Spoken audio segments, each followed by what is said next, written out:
하나님 아버지, 새벽에 저희를 깨우셔서 주님의 말씀 앞에 서게 하시니 감사드립니다. 주님, 우리의 삶에 여전히 어두운 자리들이 있습니다. 감추고 싶은 상처와 염려, 식어버린 믿음과 무뎌진 마음을 주님 앞에 내려놓습니다. 말씀의 빛으로 우리 속을 비추시고 숨은 죄를 깨닫게 하시며 회개의 길로 이끌어 주옵소서. 죄의 습관과 두려움의 사슬, 사람의 시선과 세상의 기준이 우리를 지배하지 못하게 하시고 예수님이 주신 참된 자유로 오늘을 시작하게 하옵소서.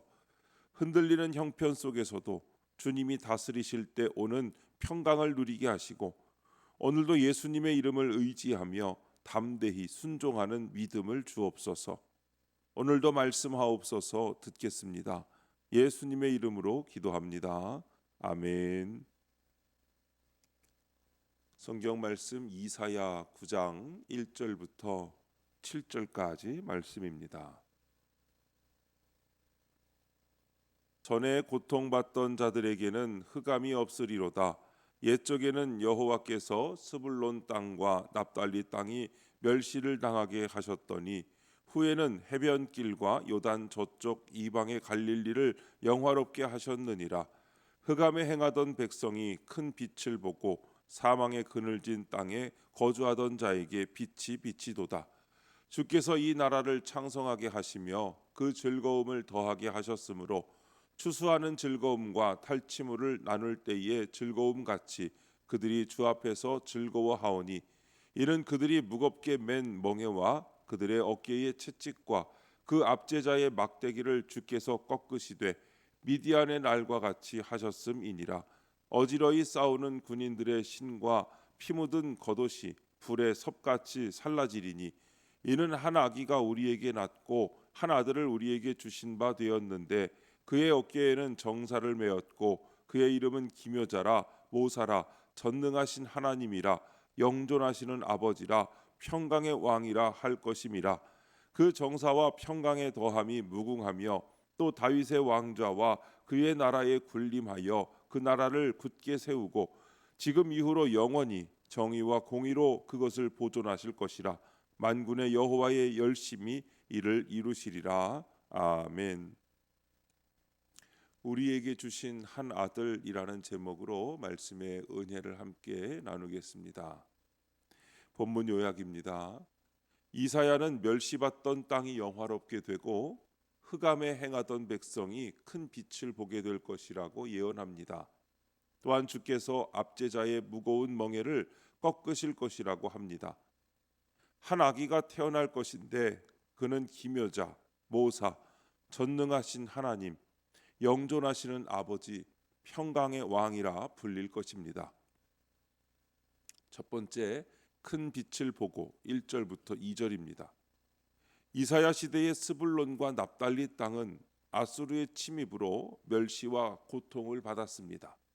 게다가 갈릴리처럼 이방인이 많이 사는 지역은 사람들에게 천대받는 곳이었습니다. 그런데 하나님은 이렇게 어둡고 절망적인 땅에 빛이신 예수님을 보내십니다. 가장 어두운 곳에 가장 밝은 빛을 보내신 것입니다. 우리에게 예수님이 필요한 이유가 바로 여기에 있습니다. 예수님만이 나의 어둠을 밝히는 진짜 빛이시기 때문입니다. 적용 질문입니다. 현재 내 삶에서 예수의 빛이 필요한 가장 어둡고 절망스러운 부분은 어디입니까? 오늘 우리의 삶에도 스불론과 납달리 같은 자리가 있습니다. 겉으로는 멀쩡해 보이지만 속으로는 계속 멸시와 고통을 겪는 영역이 있습니다. 누구에게도 쉽게 말하지 못하는 상처, 반복되는 실패로 인해 자신을 혐오하게 되는 마음, 끊어내려 해도 끊어지지 않는 죄의 습관, 관계 속에서 쌓인 오해와 단절, 앞날을 생각하면 숨이 막히는 두려움이 그 어둠일 수 있습니다. 어떤 사람에게는 가정이, 어떤 사람에게는 직장이, 어떤 사람에게는 마음의 방 한 구석이 빛이 들어오지 않는 자리로 굳어져 있습니다. 우리는 그 어둠을 숨기기 위해 더 바쁘게 움직이기도 하고 그 어둠을 견디기 위해 더 강한 척 하기도 합니다. 그러나 어둠은 숨긴다고 사라지지 않습니다. 어둠은 시간이 지나면 익숙해질 뿐 해결되지 않습니다. 성탄의 복음은 이것입니다. 하나님은 빛을 밝은 곳에 더하시지 않고 어두운 곳에 보내십니다. 예수님은 우리의 체면이 유지되는 자리로만 오시는 분이 아니라 무너진 자리, 뒤엉킨 자리, 부끄러워 감춘 자리로 들어오시는 분이십니다.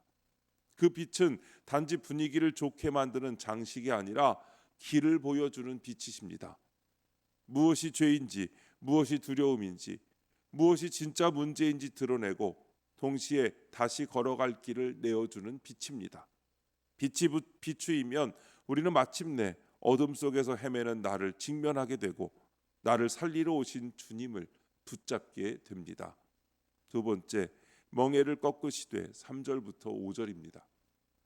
이사야는 메시아가 오시면 백성이 무겁게 맨 멍에와 압제자의 막대기가 완전히 꺾어질 것이라고 예언합니다. 단순히 정치적 자유가 아닌 죄와 사망의 권세에서 벗어나는 근본적인 변화입니다.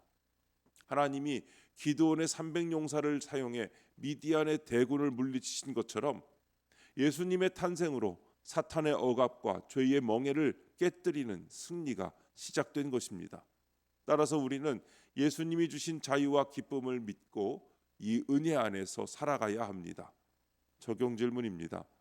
지금 나를 짓누르는 세상의 압제나 죄의 멍에는 무엇입니까?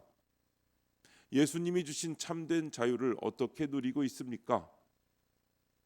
우리가 살면서 지는 멍에는 생각보다 다양합니다. 어떤 멍에는 세상이 씌웁니다. 더 벌어야 한다. 더 인정받아야 한다. 뒤처지면 끝이다라는 압박이 마음을 끊임없이 몰아붙입니다. 성과와 이미지라는 막대기가 우리를 채찍질합니다. 그러다 보면 쉼이 죄책감이 되고 감사는 사치가 됩니다. 또 어떤 멍에는 죄가 씌웁니다.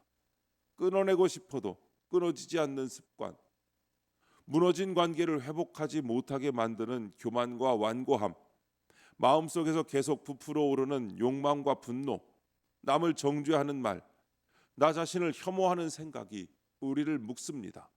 더 깊이 들어가면 죄책감의 멍에가 있습니다.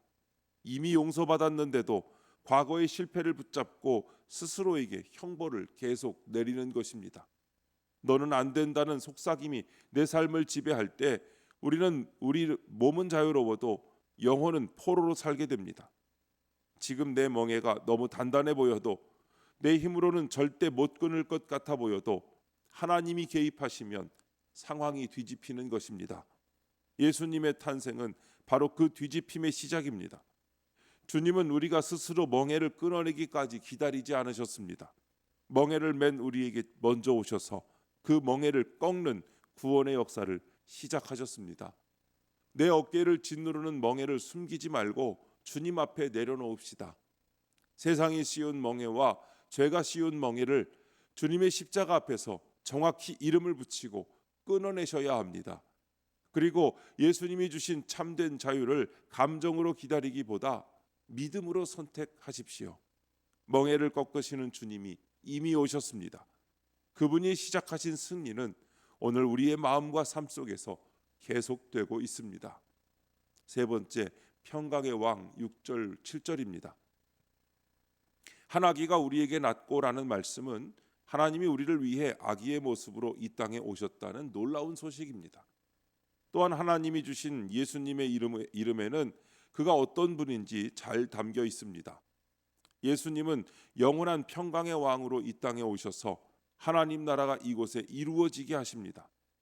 예수님으로 말미암아 세상에 진정한 평강이 임합니다. 따라서 성도는 오직 예수 이름을 의지할 때 어떤 환경에서도 평강을 누릴 수 있습니다. 적용 질문입니다. 성탄절인 오늘 나는 예수님을 어떤 모습으로 더 깊이 만나고 싶습니까? 예수님의 5 이름 중 지금 내게 가장 필요한 것은 무엇입니까? 혹시 지금 내 삶이 막막하고 길이 보이지 않는다면 나는 모사이신 주님을 더 깊이 만나야 합니다. 그분의 말씀 앞에 조용히 앉아 내 생각의 소음을 줄이고 주님이 주시는 한 가지 방향을 붙들어야 합니다. 혹시 내 안에 죄의 습관과 유혹이 끈질기게 남아 있어 또 무너질까 두렵다면 나는 전능하신 하나님을 더 깊이 만나야 합니다. 의지로 버티는 신앙이 아니라 능력으로 붙드시는 주님을 의지해야 합니다. 혹시 가족과 관계, 사역과 책임 속에서 외로움이 커져 나를 이해해 줄 사람이 없다는 마음이 든다면 나는 영존하시는 아버지를 더 깊이 만나야 합니다. 사람에게서 채우려는 결핍을 주님의 품에서 채워야 합니다. 혹시 내 인생이 너무 평범하고 메말라 이게 다인가 싶다면 나는 기묘자이신 주님을 더 깊이 만나야 합니다.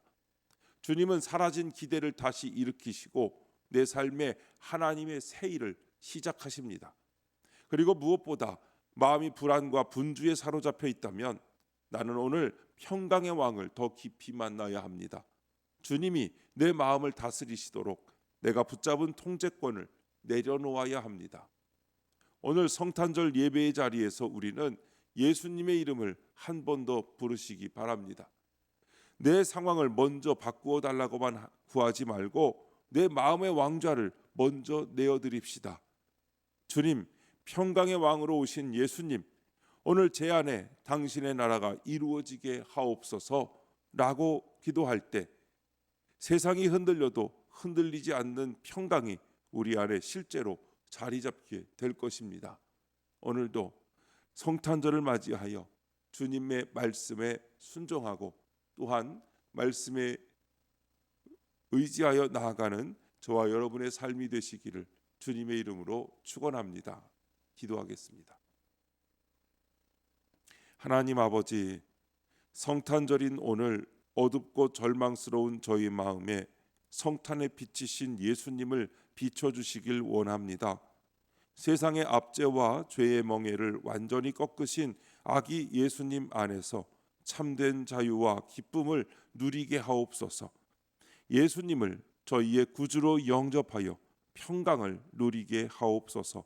주님, 이 시간 주님께 기도드리는 성도의 기도 가운데 함께하여 주시옵시고 주님의 세미한 음성을 들려주시며 그 선하신 손길로 붙들어 주시옵소서. 우리 주 예수님의 이름으로 기도드립니다. 아멘.